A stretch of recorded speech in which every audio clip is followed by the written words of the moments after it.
കവിത അമ്മ മാനസം. രചന ആവിഷ്കാരം തോമസ് കാവാലം.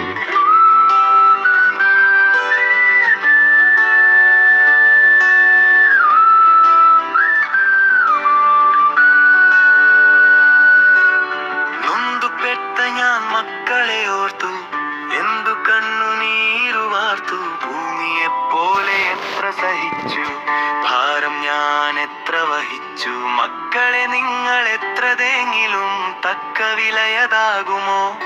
നോക്കെത്താ ദൂരം കണ്ണു നട്ടു ഞാൻ പേക്കിനാവെത്ര കണ്ടെന്നോ.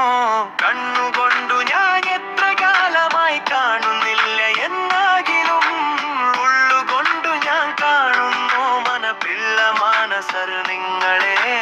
ഇന്നു ഞാൻ വിട ചൊല്ലിടുമേരം കണ്ണിടും നിങ്ങളാ മുത്തം ചെന്നു ചേരുന്ന മിഴിയമാം തീരം തുന്നിടില്ലെന്നതു സത്യം. സ്വർഗലോകത്തായി ഒത്തുചേർന്നിടാം, സ്വസ്ഥ ജീവിതത്തിനിടം കാത്തു നിന്നിടാം. കാലമാകിലും മുത്ത